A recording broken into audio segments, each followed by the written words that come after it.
Boa tarde a todos e bem-vindos ao webinar, do IPRI-Nova para debater as eleições, as eleições alemãs que se realizaram no passado domingo, as eleições que foram consideradas por muito como históricas porque representam o fim da era Merkel ao fim de 16 anos e 4 governos liderados pela chanceler Angela Merkel, e também porque acontecem num momento de grande mudança e de transição do sistema internacional, onde o papel da Alemanha será cada vez mais relevante na União Europeia e na política internacional. O resultado destas eleições deu a vitória ao SPD, com 25,7%, seguidos pela CDU-CSU, com 24,1%, os Verdes, com 14,8% e o FDP, com 11,5%. A alternativa para a Alemanha teve 10,3% e a Linke com 4,9%. Para discutir o resultado destas eleições e as possíveis coligações para a formação de governo, bem como as perspectivas futuras quanto à política europeia e externa da Alemanha, reunimos 3 investigadores do IPRI, especialistas em política alemã e assuntos europeus, para analisarem os diversos temas, as diversas abordagens com que podemos olhar para estas eleições. Agradecemos desde já todas as perguntas sejam colocadas no chat por escrito, por uma questão de organização da sessão, e avisamos que a sessão será transmitida pelo Facebook em direto e será gravada e posteriormente também disponibilizada no YouTube do IPRI. Connosco temos então Patrícia Dainart, investigadora do IPRI-Nova, doutorada em Relações Internacionais pela London School of Economics and Political Science e trabalha extensa e intensamente sobre assuntos europeus, sobre a política externa alemã, política de segurança e defesa da União Europeia, relações transatlânticas e política das grandes potências. A Madalena Maier Rezende é professora associada do Departamento de Estudos Políticos da Universidade Nova, doutorou-se também na London School of Economics and Political Science e é investigadora integrada do IPRI-Nova, especializada em instituições e estudos europeus. Assumiu também recentemente a presidência da Associação Portuguesa de Ciência Política. Alberto Cunha é investigador associado do IPRI-Nova, doutorando e professor assistente no King's College. Encontra-se neste momento a residir em Berlim. Este debate será organizado em round de 5 temas e começaremos começo por pedir à Madalena para comentar o resultado das eleições. Bom, muito obrigada ao IPRI e à Isabel Alcaribe em particular pela organização deste webinar. Penso que também aos meus colegas Patrícia Dainart e Alberto Cunha por estarem aqui presentes e por, enfim, todas as colaborações que temos tido até agora. O IPRI vai ter um número especial dedicado da sua revista de Relações Internacionais, dedicado ao balanço da era Merkel, portanto, dentro de poucas semanas. Começava por dizer que estas eleições são, de facto, importantes porque denotam uma grande mudança, enfim, que já se anunciava na política interna alemã, nomeadamente em relação à baixa, digamos assim, à redução do número de votantes nos 2 principais partidos, o SPD e a CDU. Penso que dentro deste quadro estamos realmente numa certa normalização da política interna alemã, no sentido em que,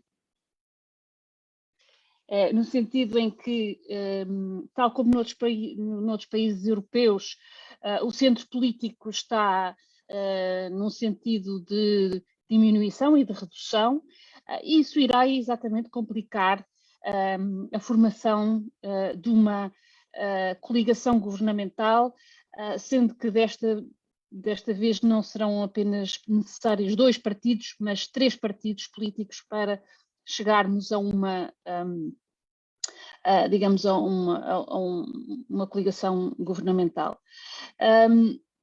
Penso que a primeira análise que pode fazer a estes resultados é que, de facto, que o eleitorado estava bastante cansado da grande coligação que, sob a liderança de Angela Merkel, tinha nos últimos 2 mandatos liderado o país, que havia sinais de um real desgaste, um pouco mascarado por alguma, digamos,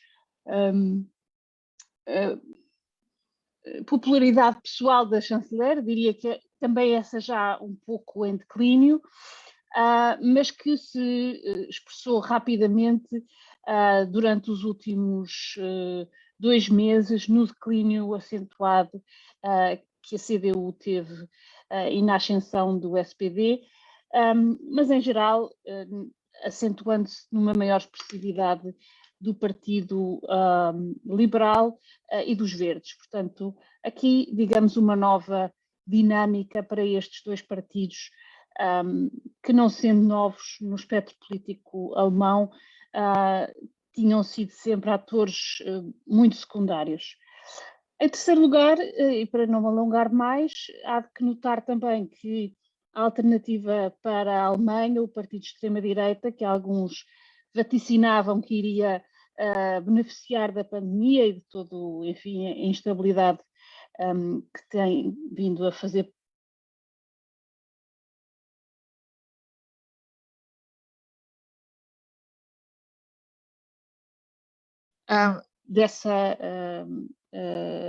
destes últimos meses. Portanto, vendo tanto a extrema-direita como a extrema-esquerda a diminuir e os 2 partidos alternativos a elas, da AfD e ao Die Linke, penso que estamos perante um novo cenário em termos de sistema partidário, um sistema partidário que se vai organizar à volta do SPD, da CDU, CSU, Die Linke, dos Verdes e dos Liberais. Passava então a palavra aos meus colegas para as suas considerações. Patrícia? Microfone, Patrícia. Não sabia que estava desativada. Então, boa tarde a todos e é com muito prazer que eu partilho aqui esta conversa, este debate hoje sobre as eleições com os meus colegas Madalena e Alberto do IPRI. Obrigada, Isabel, pela moderação e para tecer algumas primeiras considerações sobre o resultado das eleições, eu diria talvez que identificaria 4 surpresas ou 4 pontos algo surpreendentes e talvez 3 ironias. 4 pontos, nomeadamente em primeiro lugar, a elevada participação eleitoral. Eu acho que é importante referir que 76,6% do eleitorado votou, o que demonstra a importância desta eleição, porque marca uma cesura, marca de facto a mudança que a Isabel referiu, o fim da era Merkel e perante a incerteza do que se seguirá, de facto 76 pontos de eleitores a irem às urnas é um bom sinal de que a democracia na Alemanha está de boa saúde. Em segundo lugar, surpreendentemente ou não, porque houve quem dissesse isso sobre os partidos dos extremos, e de facto a Madalena já referiu, eles apenas conseguiram obter pouco mais de 15% dos votos, a soma dos votos obtidos pela Alternativa para a Alemanha e o partido de Die Linke, o que quer dizer que o voto de facto foi um voto no centro, mas foi um voto no centro que enfraqueceu os 2 principais partidos, as chamadas Volksparteien, a CDU e o SPD, o que de facto não é um fenómeno novo, mas na realidade desta vez os 2 partidos não conseguiram alcançar 50% dos votos e ficaram-se pelos 24, 25%, o que demonstra a ascensão dos partidos que se seguem de cada um dos lados, ou seja, o FDP do lado centro-direita e os verdes do lado centro-esquerda, que nesta eleição, na realidade, assumem o papel, pelo menos por agora, de kingmakers, à falta de melhor expressão, e com alguma margem de manobra política para exercerem pressão, neste caso, sobre o SPD na possível constituição de um governo de coligação liderado pelo SPD. Em terceiro lugar, a novidade no sistema partidário será a muito provável composição desta nova coligação, que será pela primeira vez tripartida, ou seja, já não apenas 2 partidos, mas sim a inclusão de um terceiro partido, e aí parece que a coligação mais provável será a do semáforo entre o SPD, os Verdes e os Linke, e por último, em termos de novidade, a oscilação relativamente às sondagens, ou seja, nós partimos para esta campanha eleitoral quando na primavera tudo parecia indicar a vitória da CDU, da Armin Laschet, e mesmo a vitória dos Verdes, com a possibilidade pela primeira vez de termos inclusive uma chanceler verde a poder vir a constituir o governo, e as voltas que isto deu para que fosse eleito o candidato menos provável há uns meses atrás, nomeadamente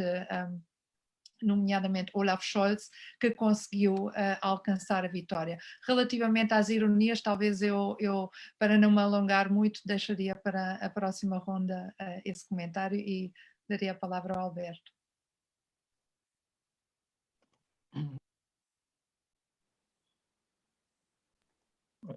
Em primeiro lugar, obrigado pelo convite e também pelo trabalho que temos estado a desenvolver. A professora Madalena já falou no número que vamos ter da RI sobre a Alemanha, que eu tive o prazer de participar. Eu tinha 3 pontos iniciais de conclusões sobre as eleições. Não sei se algum deles vai ser uma das ironias que a professora Patrícia vai falar depois, espero que não. Em primeiro lugar, uma clivagem relativamente nova no sistema eleitoral entre votantes mais jovens e votantes mais antigos. Esta clivagem já existia, mas ficou muito mais reforçada no que é a repartição entre os 4 partidos do centro alemão, que são os partidos, digamos, do arte da governação, para empregar uma expressão que é usada em Portugal há muito tempo. Os votantes mais velhos, de mais de 35 anos, continuam a votar no SPD e na CDU. Se só esses votantes contassem para as eleições, o estatuto de Volkspartei, portanto, de partidos que conseguem uma grande votação, teria permanecido, ou pelo menos teria continuado mais do que continuou para a CDU e para o SDP. Este estatuto já tinha sido perdido pelo SDP nas últimas eleições, mas não tinha sido perdido para a CDU. Só para termos uma noção do número de votos do desastre eleitoral da CDU, há 2 eleições atrás, apenas há 8 anos, a CDU teve um resultado de 41,5%. Agora estamos a falar de 24%, ou seja, em 8 anos eles perderam cerca de 7 milhões de votantes, o que é impressionante. Os votantes mais jovens, os 2 partidos mais fortes nos votantes até aos 35 foi o FDP e o Partido dos Verdes. Ou seja, sim, o centro continua a manter-se na Alemanha, mas é um centro diferente. Se fossem só os votantes mais jovens, o FDP e os Verdes, os tais kingmakers, na verdade, seriam os vencedores da eleição. Segundo ponto, as clivagens geográficas que já existiam na Alemanha quase que se reforçaram.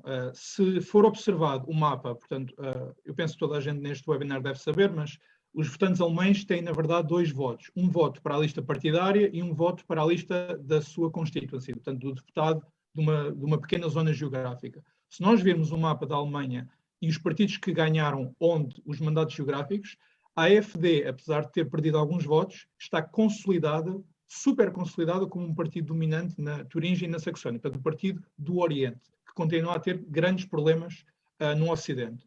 Os Verdes afirmaram-se como o partido das grandes cidades.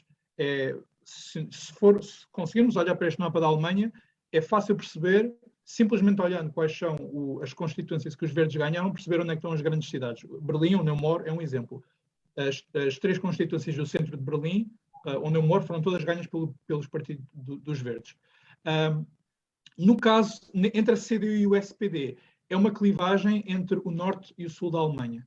A CDU, ou no caso da Baviera, a CSU, ganhou na Baviera, Baden-Württemberg e um pouco mais a oeste. O SDP é o partido do norte da Alemanha, incluindo os estados que estão na antiga Alemanha de Leste, basicamente os estados que pertenciam à antiga Prússia. É aí que o SPD ganha, portanto este seria o segundo ponto. Terceiro ponto, não me quero alongar muito mais, isto já foi dito um pouco pela professora Patrícia e pela professora Madalena, há grandes vencedores, há grandes vencidos. Além da CDU que eu já falei, o Die Linke, que não estava muito bem nas sondagens, mas ainda assim era previsto que tivesse 6 a 7%, tiveram 4,9%, o que é abaixo da regra para entrar no Parlamento alemão, que é de 5%. E a única razão pela qual o Die Linke não saiu do Parlamento foi que conseguiram, existe uma regra na Alemanha, que se um partido, mesmo que não tenha 5%, se conseguir 3 destes tais constituencies diretas, eles conseguem ter um número de deputados relativamente proporcional aos seus votos. E o Linke ganhou exatamente 3 constituencies, o que significa que se eles tivessem perdido, e estamos a falar de poucos votos, tivessem perdido uma destas, não estariam no Parlamento.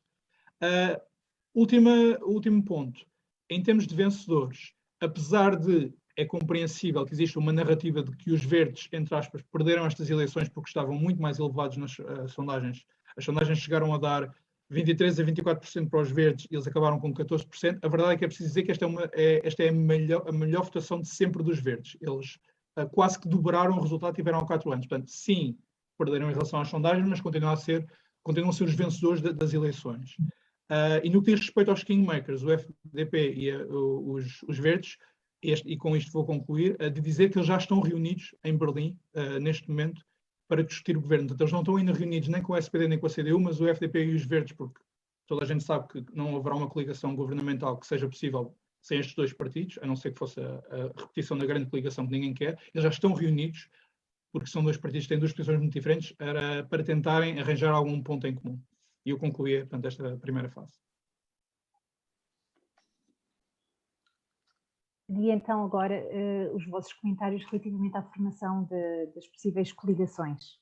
Patrícia, não sei se podemos agora começar por ti. Sim, talvez só diria relativamente àquilo que o Alberto acabou de dizer, o FDP e os Verdes na noite eleitoral anunciaram, o Christian Lindner, o líder do FDP, anunciou logo na noite eleitoral que iria entrar em sondagens, não é propriamente conversações, mas em sondagem com os Verdes, e ontem realizaram um jantar do qual aliás saiu uma selfie com os 2 líderes, a liderança bicéfala dos Verdes, a Annalena Baerbock e o Robert Habeck, e o Volker Wissing, o secretário-geral da FDP, e do Christian Lindner, e dizendo que estão à procura de encontrar pontos de encontro e que ela está no Twitter que e que é uma altura bastante, enfim, empolgante, sinalizando com isto 2 coisas. Primeiro, a vontade de ambos os partidos de governarem. Ao contrário do que aconteceu em 2017, eu julgo, é especulativo, mas não parece que o FDP, os liberais, sairiam novamente das conversações. Não é impossível, mas Christian Lindner foi ele que impossibilitou a coligação tripartida entre a CDU, os Verdes e os liberais em 2017, ao abandonar essas conversações. Julgo que neste momento o contexto é diferente e julgo que isso não aconteceria novamente, mas é especulativo em termos do que o FDP poderia fazer. Por outro lado, são os 2 partidos que, como foi referido pelo Alberto, são os 2 partidos que reuniram à sua volta os eleitores mais jovens. Os eleitores, aliás, o FDP e os Verdes, acho que em termos similares, 23% dos eleitores que votaram pela primeira vez optaram por estes 2 partidos, ou seja, não os 2 partidos Volksparteien, os 2 partidos centristas e principais, mas os 2 partidos a seguir a estes. E isto mostra esta vontade do eleitorado, mas também o cansaço com aquilo que foram as últimas 4 governos de coligação, 3 dos quais em grande coligação. E, portanto,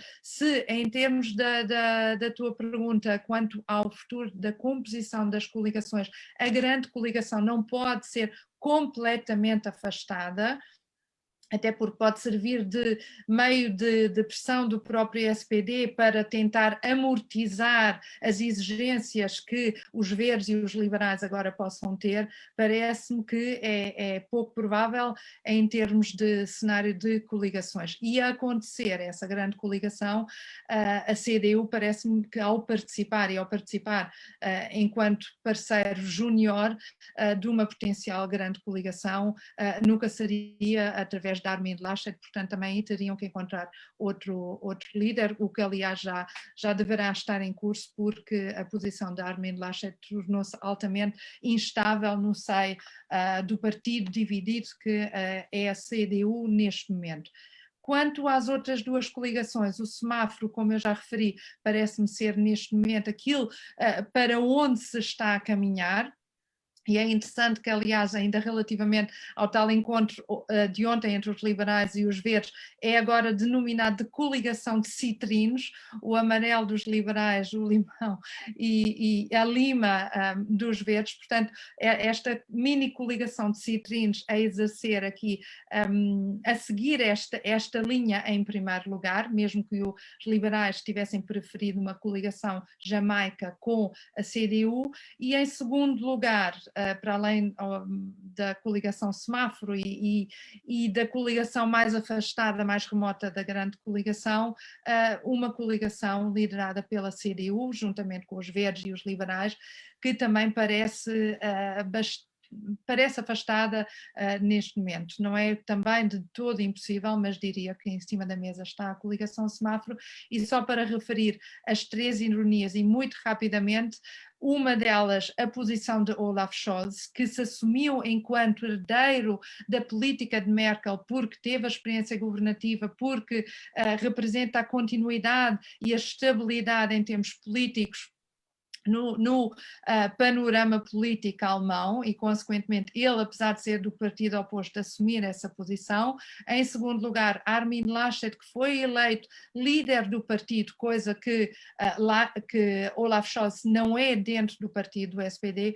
Laschet, que foi eleito líder do partido em janeiro, no fundo teve como que uma morte à nascença, porque teve a sua posição sempre muito fragilizada, por ter sido disputada por outros dois, Norbert Röttgen e Friedrich Merz, em janeiro, quando da disputa pela liderança, e depois, como vimos durante toda a campanha eleitoral, por parte de Markus Söder, o líder da Baviera, do partido irmão da CDU, mas que no fundo lhe fez a vida negra por sempre considerar que teria sido o melhor candidato no seio do partido. E por último, a terceira ironia, e que já foi em parte referida, foi relativamente à AfD. Sim, de facto, a AfD não se conseguiu afirmar enquanto partido, enquanto as expectativas que o partido tinha de aumentar os votos, pelo contrário, diminuiu mais 2 pontos percentuais, mas o ponto aqui é a força política mais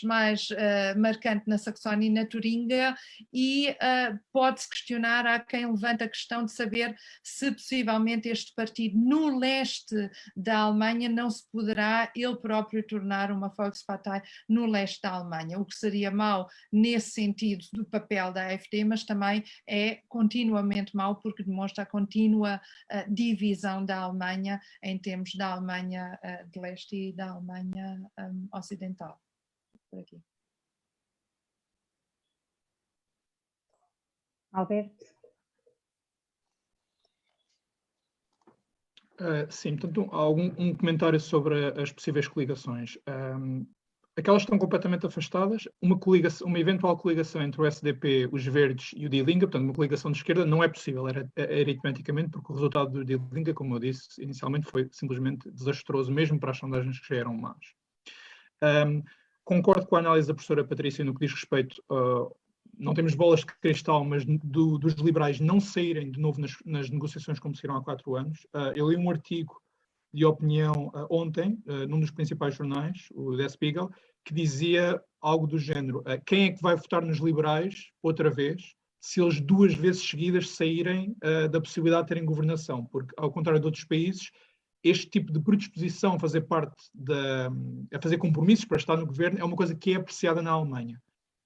Há 4 anos, ou pessoas que previram que os liberais iam pagar um preço político por terem saído das negociações. A verdade é que não pagaram, muito por culpa de uma certa popularidade do Christian Lindner entre os votantes jovens, que aliás se refletiu nos votos, mas esta tal coligação dos citrinos, como a professora Patrícia estava a falar, é muito possível que seja o núcleo do futuro governo. Eu sei que nós vamos falar um pouco mais de política externa e política europeia, mas quais são alguns pontos de discórdia total e de maior aproximação entre os dois partidos e, portanto, perspectivar o que poderá ser o futuro governo? A especulação na Alemanha é que o FDP, nomeadamente se for para o governo liderado pelo Olaf Scholz, que é o que é previsto, vai exigir o Ministério das Finanças.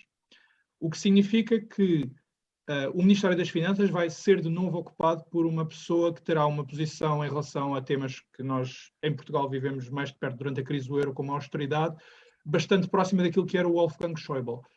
Não sei se a margem de manobra será menor, porque obviamente a liderança não vai ser da Merkel, vai ser do SPD, mas é muito possível que o FDP, que tem uma política fiscal muito mais restritiva do que os verdes, que ponha como condição o Ministério das Finanças.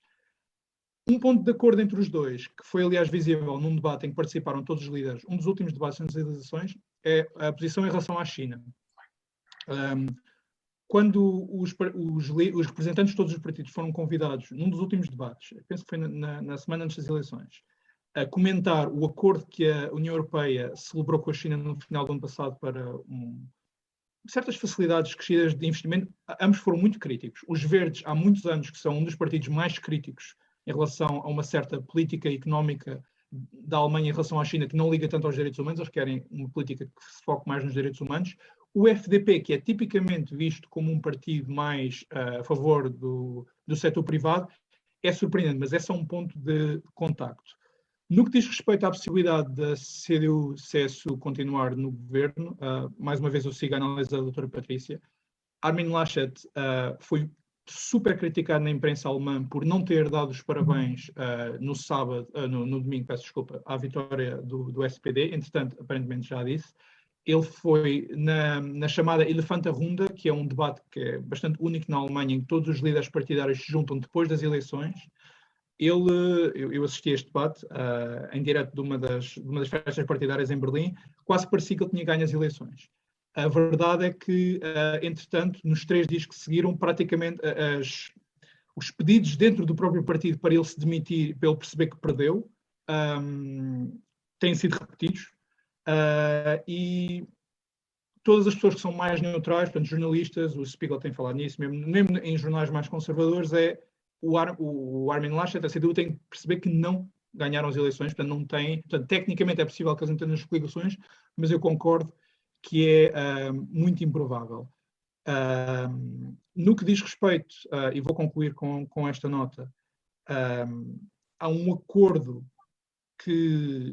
ou seja, aquilo que o SDP poderá ter de ceder a estes dois partidos, o FDP e os verdes, mas mais até o FDP, eu concordo que a ameaça da grande coligação, de mais uma grande coligação, pode ser usada como uma bargaining tool nas negociações, peço desculpa, isto é o hábito de falar em inglês em vez de português, mas eu penso que é muito fraco, porque o apetite para uma grande coligação é muito, muito baixo na Alemanha, e uma das poucas coisas em todos os partidos que concordam é que os eleitores alemães votaram contra uma nova grande coligação. Portanto, eu penso que vão ser negociações surpreendentemente difíceis para o SPD, porque tem que ter o FDP no governo. A ameaça da grande coligação, na minha opinião, é pouco credível. Uma potencial outra ameaça que seria o FDP não entra e fazemos uma coligação à esquerda, não é possível, porque o Lincoln não teve votos. Vão ser negociações muito difíceis. E eu penso que isto poderá fragilizar a posição, nomeadamente na Europa, do futuro chanceler. Não vai ter a mesma margem de manobra que Merkel teve. E eu concluiria aqui. E só, talvez, sobre as coligações não tenho muito a acrescentar. Acho que a coligação Jamaica com a CDU não está completamente morta pelas dificuldades que a de semáforo vai ter, mas, enfim, não vale a pena alongarmos. Só duas considerações um pouco pessoais por ter vivido em Berlim durante este último ano e este longo inverno. Acho que a percepção mais forte que eu tive durante estes meses foi que de facto a pandemia teve, não era óbvio, mas havia uma percepção de descontentamento muito grande em relação ao governo e mesmo em relação a Merkel, pela forma como conduziu a resposta à pandemia. Portanto, foi uma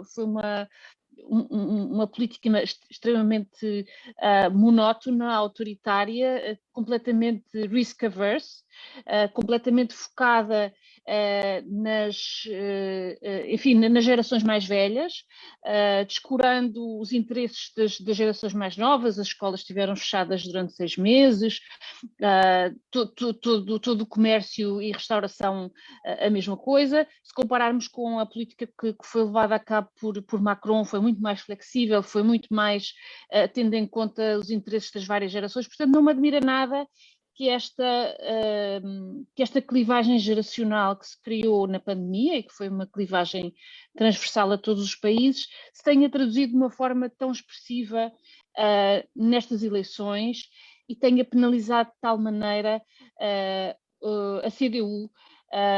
E obviamente que Armin Laschet era um candidato muito fraco e a sua popularidade era extremamente baixa, mas eu penso que aqui também esteve em causa a própria chanceler e a própria CDU pela forma como, digamos, adquiriu digamos, uma aura invencível e de certa maneira impenetrável em relação às gerações mais novas. E portanto digamos, a minha observação pessoal destas eleições. Também há um estudo do ICFR que mostra que 45% dos alemães se sentiram não livres durante este período, e eu acho que também esta matriz liberal da sociedade alemã, que é uma matriz muito forte, foi, digamos, espicaçada por esta política pandémica.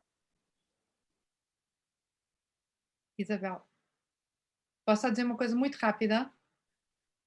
Relativamente ao papel das negociações, só muito rapidamente. O líder do FDP de facto quer um Ministério das Finanças, aliás, como também querem os verdes. O Robert Habeck quer, ou está-se a falar que ele quer assumir esse papel igualmente, mas talvez da perspectiva do SPD, nas negociações, talvez Lindner como chefiando o Ministério das Finanças, talvez possibilitaria ao SPD não ter que enfrentar a questão difícil da política europeia, nomeadamente o argumento de que, relativamente à questão da mutualização da dívida, etc., etc., algo que o SPD e os Verdes sempre argumentaram que a Alemanha deveria, no fundo, suavizar essa política, mas que podia sempre argumentar a CDU é que estava a liderar e, consequentemente, essa posição dura face aos países da Europa do Sul, não é?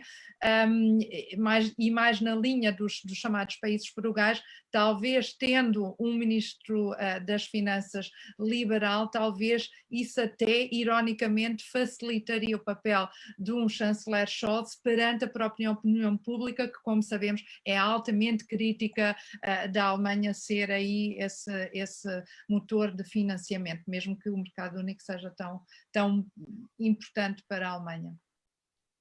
Patrícia, e qual o teu comentário relativamente ao legado da era Merkel enquanto desafio para a Alemanha, para o novo governo, para a Europa? Bem, quanto ao legado da era Merkel, a Madalena e eu já discutimos isso hoje aliás, no Observador. É assim, é um legado misto, é um balanço misto que se faz, mas eu diria, on balance, em termos daquilo que Merkel representou internamente e aceitando que durante a pandemia talvez houvesse vozes muito críticas, os chamados Querdenker, aqueles que se opõem e que são negacionistas da própria política de vacinação. Eu diria, apesar de tudo, ao fim de 16 anos de governação, conseguir chegar ao fim do mandato, de uma liderança de 4 mandatos, sair voluntariamente e ainda fazê-lo com uma taxa de popularidade que ultrapassa os 70%, eu acho que isso por si só já é um feito e revela que a nível interno Merkel, apesar de tudo, sai em boa forma. Relativamente à política europeia, como é muitas vezes afirmado, a Alemanha tornou-se a líder indispensável da Europa no período de Angela Merkel, mas não deixou ao mesmo tempo de ser uma potência relutante, como alguns académicos designam, uma hegemonia relutante, e consequentemente a Alemanha com Merkel terá sido mais reativa às crises à medida que elas iam surgindo do que aquela potência que é capaz, devido ao seu poderio económico e também devido à sua influência política, de liderar os destinos da Europa, de o fazer em co-liderança com a França, por exemplo, mas no fundo não foi isso que nós vimos que Merkel foi uma hábil gestora de crise, seja na crise na zona do euro, seja na resposta à crise da Ucrânia e à anexação da Crimeia, que eu sempre utilizo como um exemplo de liderança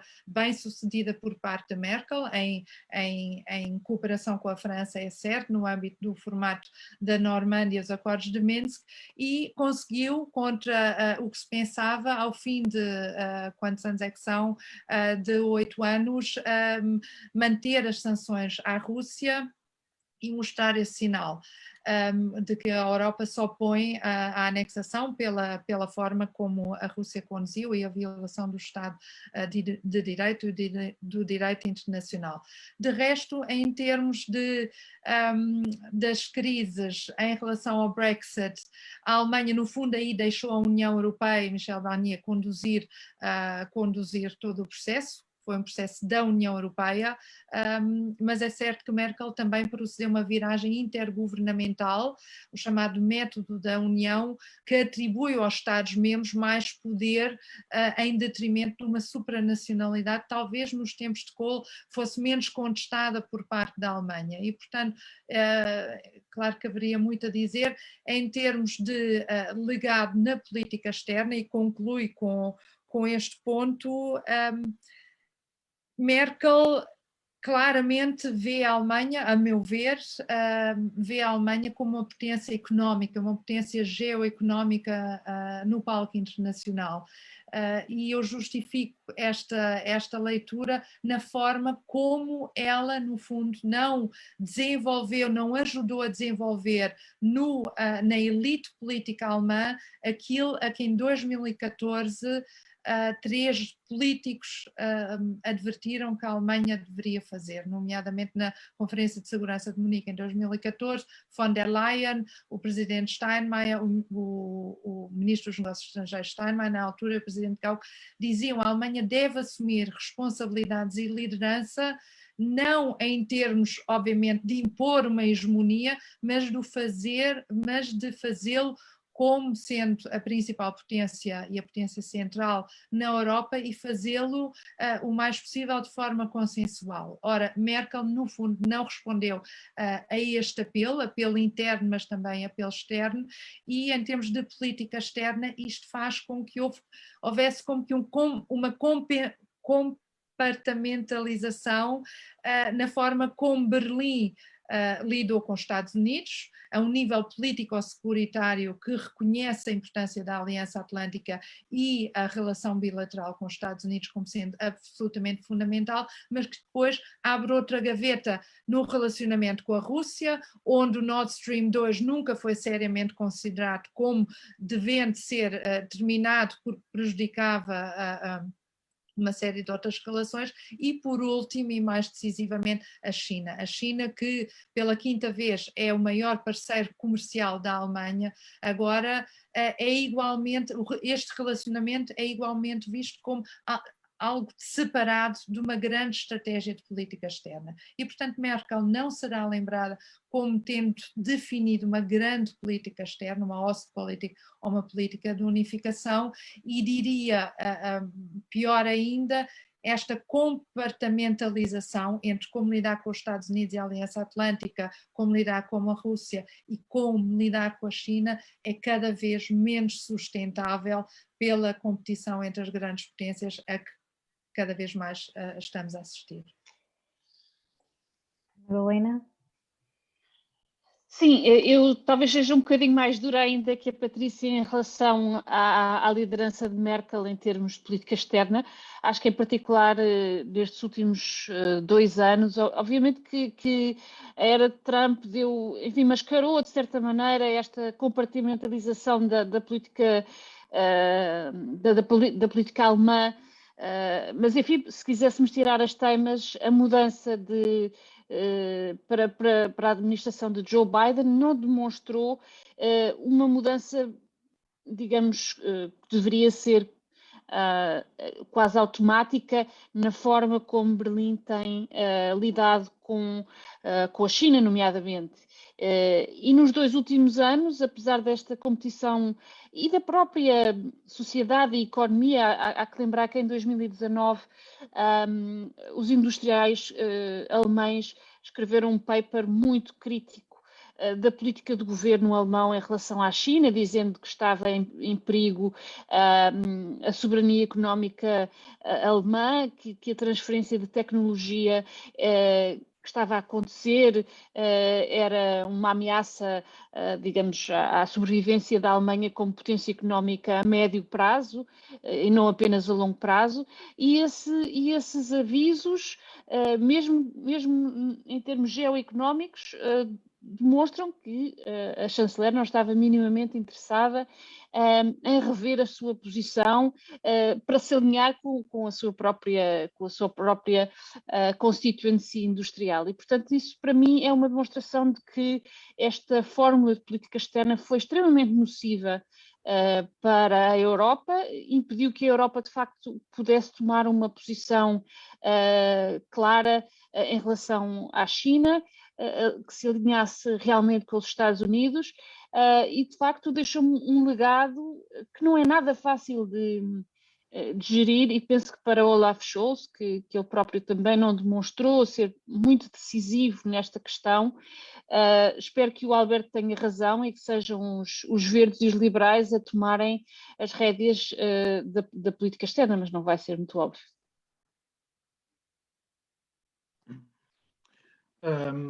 Eu sigo a análise bastante crítica, nomeadamente em política externa, mas eu queria tentar sistematizar a minha resposta, primeiro falando da política doméstica, depois da política europeia e algumas palavras sobre a política externa, embora eu largamente concorde com a política externa com o que foi dito.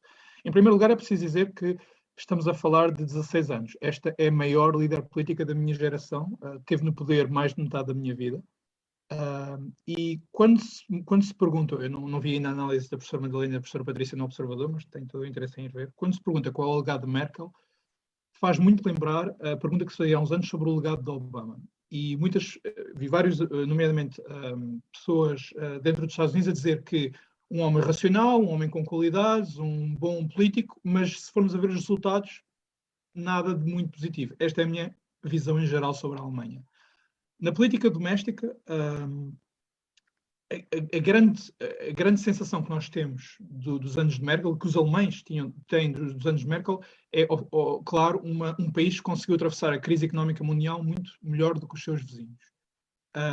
Mas temos que ter um olhar um pouco mais cínico ou negativo sobre isto. Primeiro, as grandes reformas, não houve grandes reformas económicas feitas pela chanceler Merkel, elas foram feitas pelo chanceler Gerhard Schröder, no início dos anos 2000, a famosa Hartz-IV, a Agenda 2010, e a esmagadora maioria dos economistas que se debruçam sobre o que é a economia da Alemanha nos tempos de Angela Merkel falam do efeito positivo das reformas que foram feitas pelo seu antecessor. Ela chegou no momento certo. Se pensarmos ainda na forma como a zona euro, e acho que os portugueses sabem isto melhor do que outros povos, se pensarmos na forma como a zona euro facilita, para sermos simpáticos, uma economia que é bastante baseada na força da indústria, que está cada vez mais delocalizada para países que já pertencem à União Europeia, como a Polónia, a Hungria, e exportações, quase podemos falar de uma certa facilidade. E se tentamos perceber uma perspectiva mais global, ok, a Alemanha certamente deu-se melhor na crise do que países como Portugal, a Grécia, certamente, ou a França. Mas, globalmente, a União Europeia foi uma das zonas com pior crescimento desde a crise económica mundial. Eu ainda sou velho o suficiente para me lembrar em 2008 e 2009 dos europeus a dizerem esta crise do modelo americano e causa sempre estes americanos a causarem problema. É verdade, mas os americanos cresceram mais desde 2008, bastante mais, aliás, do que os países da União Europeia, incluindo a Alemanha. Outra grande política, uma das poucas políticas, ou digamos reformas que foi tentada pela chanceler Merkel internamente, foi a Energiewende, a transição energética. Pessoalmente, e não estou sozinho a falar nisso, existe uma razão pela qual os verdes são tão populares, foi um falhanço completo.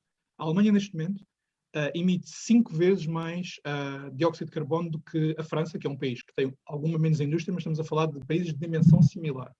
A recusa da chanceler em explicar como, numa altura em que as energias renováveis não são suficientes para dar energia a um país industrializado, nós vamos acabar. Ela, em 2011, decidiu vamos fechar com a energia nuclear, por causa do que aconteceu em Fukushima. Praticamente não explicou. E o que aconteceu foi que o consumo de carvão agora na Alemanha, que é isso que explica as emissões superiores, é superior a quando a Merkel começou a fazer esta transição energética, que é absolutamente inacreditável. Quando eu leio artigos noutros países a elogiar a chanceler Merkel pelo seu discurso ecológico, enfim, talvez o discurso, certamente não os factos. Vou concluir a política interna mesmo concordando com o caráter racional e inteligente da chanceler Merkel, todas as políticas, e isto depois dá-me o seguimento para a política europeia, todas as grandes decisões da chanceler Merkel foram marcadas por uma coisa: a recusa da chanceler Merkel a explicar claramente ao público alemão quais são as opções em cima da mesa. Por exemplo, e agora passando para a Europa, nunca foi explicado pela chanceler Merkel, estamos a falar de uma política com um enorme capital político, teve mais de 40% numa eleição, a multipartidária, nunca explicou aos alemães os enormes benefícios que a Alemanha tem em fazer parte da União Europeia. Todas as ajudas que foram feitas, nomeadamente a Grécia ou países como Portugal, foram feitas ou foram sempre vendidas ao eleitorado alemão como algo que nós temos que fazer, porque é a nossa responsabilidade. Nunca foi explicado os benefícios que a Alemanha. A chanceler Merkel podia ter feito isso. Na crise do Covid, e eu estou a pegar nas palavras da professora Madalena, houve uma grande insatisfação. Parte da insatisfação do público alemão com as políticas em relação ao Covid resulta desta recusa da chanceler Merkel em explicar as opções. Quais são as opções em cima da mesa, que é algo que nós podemos dizer, ok, o público alemão tem uma visão diferente dos seus líderes. Tudo bem, mas as coisas não foram explicadas. Nunca foram explicadas. Mesmo na crise dos refugiados, pela qual a chanceler Merkel é normalmente, e penso que nós podemos concordar, com aquilo que foi, mesmo nessa altura, o povo alemão foi confrontado com o fait accompli do governo alemão. O governo alemão existe um livro de um autor alemão que eu aconselho, chamado Robin Alexander, sobre a decisão que foi tomada na altura da crise dos refugiados. Basicamente foi uma não decisão, que é, aliás, típico da chanceler Merkel. Houve a possibilidade da polícia parar os refugiados que estavam a chegar em 2015. O governo alemão decidiu não dar ordens à polícia, portanto, os refugiados puderam. Nós podemos concordar, mas isto não foi explicado à população alemã e praticamente não houve consultas com os parceiros europeus. Portanto, essa foi a segunda crise. A terceira grande crise, a crise da Ucrânia, eu sigo a análise da professora Patrícia, não há muito mais a acrescentar, foi um raro exemplo de liderança política externa da Alemanha. A crise do Brexit basicamente foi outsourced para a Comissão Europeia. Os sucessivos governos britânicos e eu, longe de mim defender, que tiveram a ilusão que a chanceler Merkel podia ajudar a sua causa nas negociações, tiveram sempre as suas ilusões completamente furadas. Na última crise do Covid, a professora Madalena já falou disso. E, para concluir, em termos de política externa, esta recusa da chanceler Merkel em fazer escolhas claras, para mim, o epítome é a política em relação à Rússia e a política em relação à China. Em relação à Rússia, uma retórica muito severa desde a anexação da Crimeia, com a liderança nas sanções, mas o Nord Stream continua, apesar das críticas de basicamente todos os outros países europeus. A chanceler Merkel nunca explicou, além de vagas noções de isto é um projeto económico, porque é que isto era aceitável para uma política que a Alemanha se declara própria de defesa dos valores. Com a China, esta falta de solidez de uma política de valores ainda se vê mais. A chanceler alemã chegou ao poder em 2005 prometendo uma política mais baseada no respeito dos valores em relação ao seu antecessor no que diz respeito à China. Foi o contrário que aconteceu. A Alemanha é o parceiro económico mais próximo da China e, em certos momentos, até político da China. Portanto, sim, estamos a falar de uma política racional, sim, estamos a falar de uma pessoa claramente inteligente, mas se nós vimos os resultados da chanceler Merkel, eu não consigo perceber os elogios que são feitos, além da longevidade que ela teve e da popularidade que ela teve na Alemanha, é-me difícil perceber de um ponto de vista português, certamente, e mesmo do ponto de vista alemão. Ainda assim, obviamente temos um paradoxo, e com isto vou concluir, porque a chanceler alemã continua a ser a figura política mais popular na Alemanha, é o que as sondagens dizem. Nas 3 opções que se apresentaram a estas eleições, claramente nenhuma delas tinha popularidade pessoal da chanceler alemã, mas eu penso que é um caso de popularidade pessoal que nem sempre é percebida quando nós vamos analisar as decisões que foram tomadas. Portanto, eu aqui uma perspectiva um pouco mais crítica, mas que é a minha. E com isso concluo.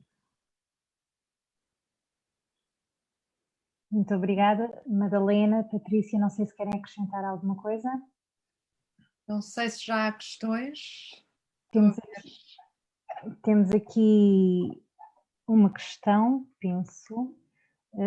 Perante uma nova vaga de refugiados na Europa, uma eventual nova vaga de refugiados na Europa, a Alemanha poderá responder da mesma forma ou, face a algumas reações perante a política de porta aberta de Merkel, podemos esperar uma postura bastante diferente e podemos esperar uma PES mais forte sem Merkel?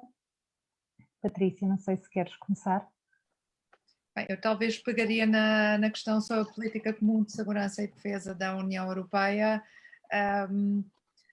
uma política mais forte sem Merkel. Eu julgo que aí a Alemanha, aliás, em termos gerais, na política externa, eu acho que tanto com Laschet como com Olaf Scholz, ou seja, tanto com um governo liderado pelo SPD, ou na eventualidade de ser uma grande coligação, mas repito, eu julgo que o semáforo é o mais provável, eu julgo que na política externa haverá uma linha de continuidade que também se atravessará no domínio da política de defesa. Aliás, é essa onde a relutância por parte do SPD, por exemplo, em relação à questão dos drones armados ou à questão do acordo da partilha nuclear no seio da NATO, é visto de olhos mais críticos por parte do SPD e também por parte dos Verdes. E nesse sentido eu julgo que a defesa europeia, enfim, que a retirada dos Estados Unidos do Afeganistão, a forma como os Estados Unidos retiraram do Afeganistão, poderia levar a um elemento de pressão adicional para que a Alemanha faça mais no domínio da defesa europeia. Eu julgo que, apesar de tudo, haverá aí mais continuidade do que propriamente uma mudança e agora um novo governo alemão a assumir essa liderança. Mesmo que, em termos de iniciativas da PESCO, etc., haja participação da Alemanha, mas eu diria, when the going gets tough, em questões duras de orçamento militar, eu continuo a achar que aí os governos alemães também seguem muito a opinião pública e a opinião pública é muito crítica, não apenas relativamente às despesas militares e aos tais 2%, e mesmo que agora, no ano que passou, a Alemanha, a participação tivesse ultrapassado os 1,5%, esse número deveu-se à descida do produto interno bruto devido à pandemia e, portanto, já se está a antever que para o ano que vem essa percentagem será novamente menos do que 1,5% do PIB e, consequentemente, parece-me que nessa linha, para responder em concreto a essa pergunta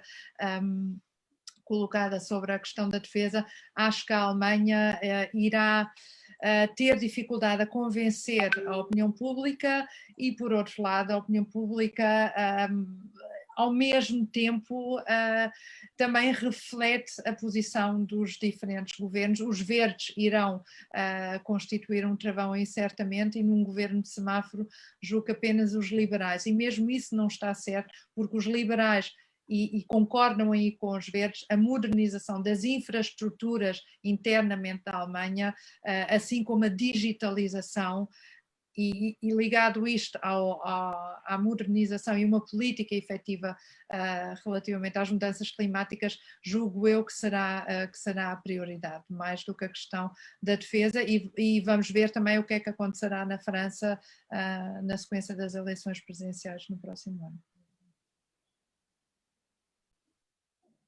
Madalena, Alberto? Não sei se a professora Madalena quer responder primeiro. Alberto, continuo.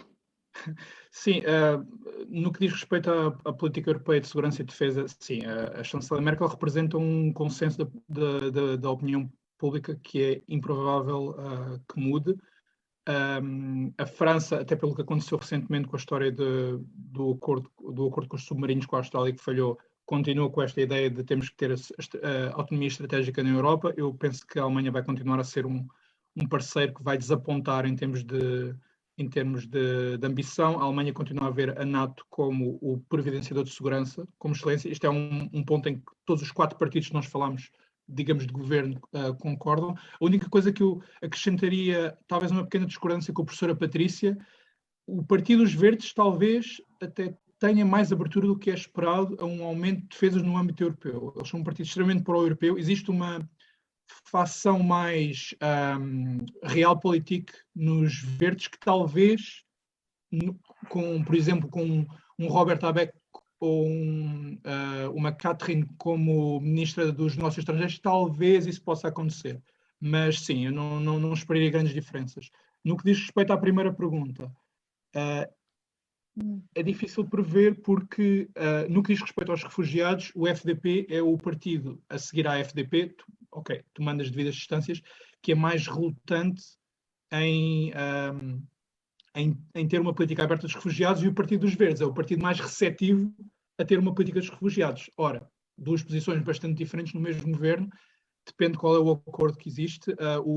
Dizer que, antes de passar à professora Melina, que o candidato Lindner, o líder do Partido Liberal, disse na campanha claramente que 2015, referindo-se à questão da crise dos refugiados, não se devia repetir na Alemanha.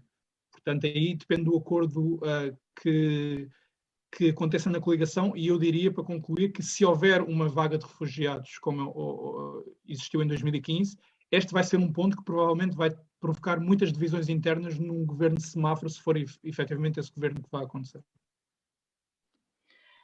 Sim, uma pequena chega em relação à crise dos refugiados, ou melhor, ao que irá eventualmente acontecer. Eu acho que, digamos que a política alemã em relação à imigração se consolidou bastante, digamos, recentemente, nomeadamente neste verão, com a retirada do Afeganistão, quando Macron e Merkel, antes ainda, enfim, da retirada total, foram consultar com os vizinhos do Afeganistão e oferecer milhões ou bilhões de euros para que eles recebessem e estancassem, digamos assim, a possível vaga de migrantes. Portanto, esta política que foi inaugurada exatamente por Merkel com o acordo com a Turquia e que, digamos, selou o fim da política da Willkommenskultur, irá tornar-se, eu penso que se tornou o status quo da política externa alemã, da política de refugiados alemã, e vai ser, digamos, muito marginalmente complementada com um acordo que também se chegou durante o verão na Europa entre os países voluntários que irão redistribuir entre si alguns refugiados, mas que isto será digamos, um número marginal em relação à possível, enfim, número de migrantes que sairão de crises, da atual crise no Afeganistão ou de crises futuras. Portanto, eu penso que este governo irá provavelmente continuar esta política, que é uma política muito realista e com algo, enfim, em termos de direitos humanos, também algo duvidosa, mas que se tornou, digamos, o status quo possível. Muito obrigada. Temos ainda mais uma questão da Cristina C., que pergunta se estas eleições poderão ser um sinal de que a extrema-direita pode estar a perder o charme na Alemanha ou serão antes um sinal de que as disparidades nacionais leste-oeste permanecem demasiado relevantes? Não sei quem é que quer responder primeiro. Madalena? Sim, posso dizer, sim, eu acho que foi surpreendente de facto que a AfD não tenha subido nos votos neste cenário tão, digamos, tão propício a políticas mais extremistas, com os Querdenker, com estes movimentos todos que surgiram durante a pandemia. Acho que é sinal que é um partido que também não é muito atrativo para os jovens. E que não atrai também digamos, uma corrente que se estrutura hoje em dia na direita europeia e que vem também estruturar no contexto da pandemia, que é uma direita mais libertária, ou seja, que é contra o Estado, que é contra o papel do Estado na gestão da pandemia, ou um papel tão forte, e que tem vindo a ser, digamos, cada vez mais ativa nos grupos mais informais, mas que, apesar da AfD querer, de certa maneira, atrair estes votos, não foi muito credível para fazê-lo, e de facto isso veio consolidar a AfD como um partido mais regional, um partido mais do leste da Alemanha.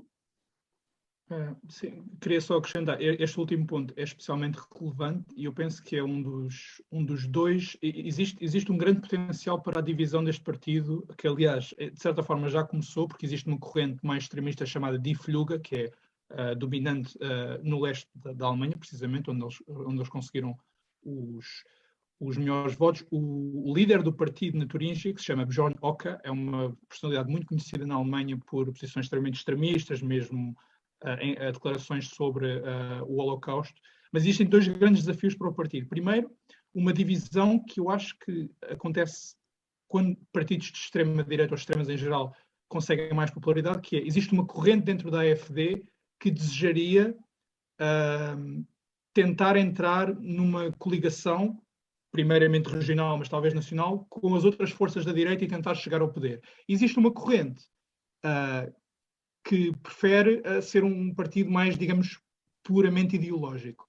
E depois, este último ponto que a professora Madalena disse é importante. Como este é um partido, isto é uma análise que eu faço, também li um pouco essa análise, como é um partido que está mais implementado no leste da Alemanha, que é uma zona que economicamente é a zona mais atrasada da Alemanha, é difícil este partido ter uma política económica muito liberal no sentido de reduzir o papel do Estado, porque precisamente eles são populares nas regiões em que o apoio do Estado é mais necessário. Ora, o FDP, obviamente não estou a comparar, mas o FDP é um partido de direita que é muito mais credível quando preconiza menos papel para o Estado e lá está, não são tão bem sucedidos na zona de leste que precisa mais dessa ajuda do Estado. Portanto, estas duas dificuldades, e já existe um potencial de divisão dentro do partido, poderá também explicar que, sim, o charme, a perda de charme poderá continuar com divisões entre as duas alas do partido. Porque estas duas alas do partido, que no fundo sempre existiram desde o início, foram unidas com a questão da crise dos refugiados. A crise dos refugiados uniu o partido. Mas esta ala mais moderada, vamos tentar fazer um governo de coligação direta, com a ala mais, desde o início que existe, e agora que já não existe a crise dos refugiados, que a situação não é a de 2015, pode vir a acontecer no futuro. Portanto, sim, é bem possível que o charme se perca ainda mais, com divisões internas. Eu acrescentaria 3 anotações apenas. Em primeiro lugar, o sinal muito claro dos 4 partidos em que, em circunstância alguma, entrariam em coligação com a AfD, também já deu um sinal, obviamente, muito claro aos eleitores que, no fundo, esse voto seria um voto de protesto, mas, de facto, nunca seria um voto útil em termos de futura governação.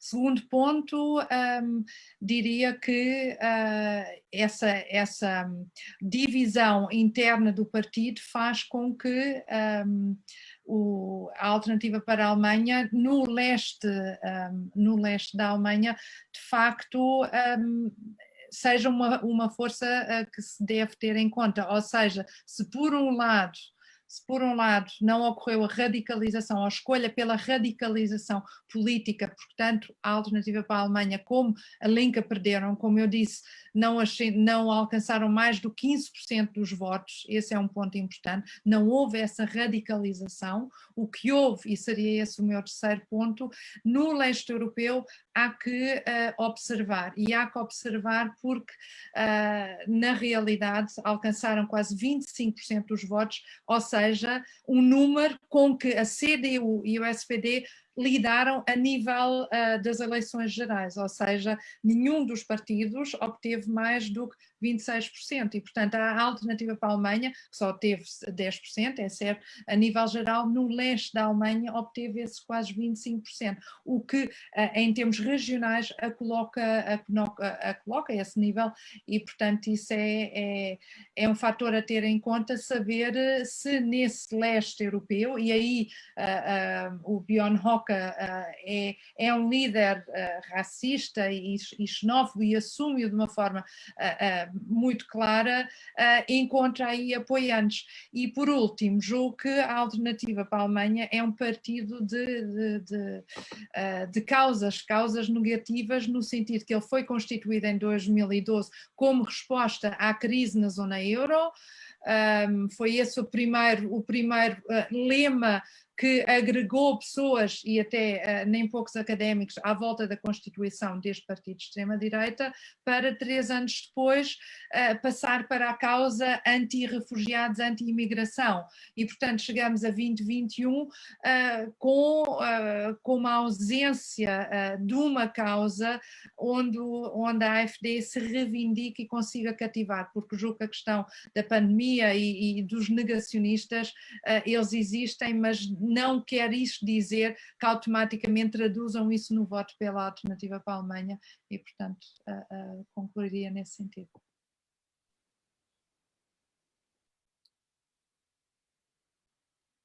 Estás? Estava sem som. Muito obrigada a todos, obrigada Alberto, Patrícia, Madalena pela participação e pelos vossos comentários extremamente úteis e interessantes. Aproveito para agradecer também as questões que foram colocadas e aproveito para vos convidar a todos a ouvir as participações, por exemplo, da Patrícia hoje, peço desculpa, ontem no Mapa Mundo, onde também comentou as eleições. O Mapa Mundo é uma parceria do IPRI com a TSF, no Observador, e temos também no site do IPRI uma revista de imprensa sobre as eleições alemãs, onde continuaremos a acompanhar os desenvolvimentos com a formação das coligações e, portanto, quem tiver interesse pode também consultar alguns recursos para continuar a acompanhar esta temática. Obrigada e esperemos ver-vos nos próximos webinars. Boa tarde.